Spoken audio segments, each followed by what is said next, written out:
Има ли смисъл от този ремейк? Променя ли се историята на One Piece? И колко епизода е разликата? Разберете само ако останете до края на видеото. Здравейте! Аз съм Кайро Ревюс и днес ще получим отговор дали One Piece, Log, Fishman Island сагата или така наречения ремейк се струва. Честно казано, аз не мога напълно да разбера какво са си мислили студиото, пускайки това издание на арката, и не ме разбирайте погрешно.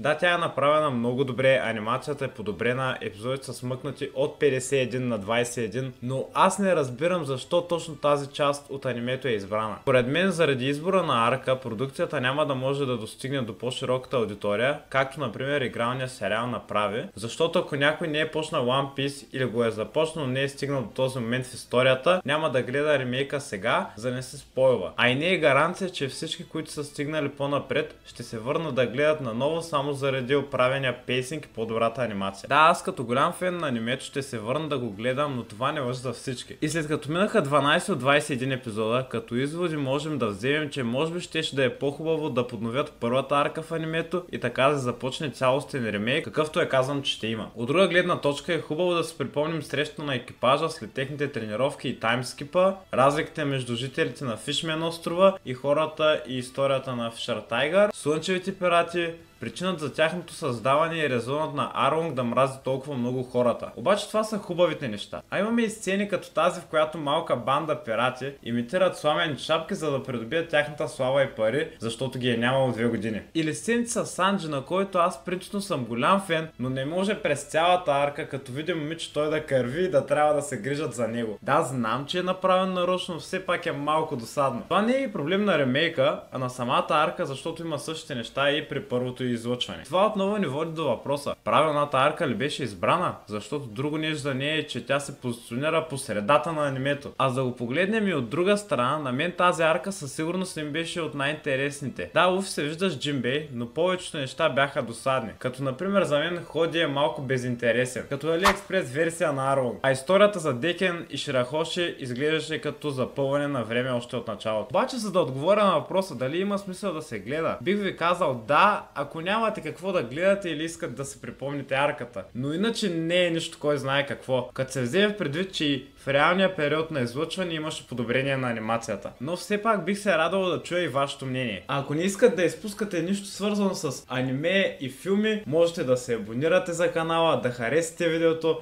да оставите коментара си долу. Аз бях Кайро и до следващия път. Чао, чао!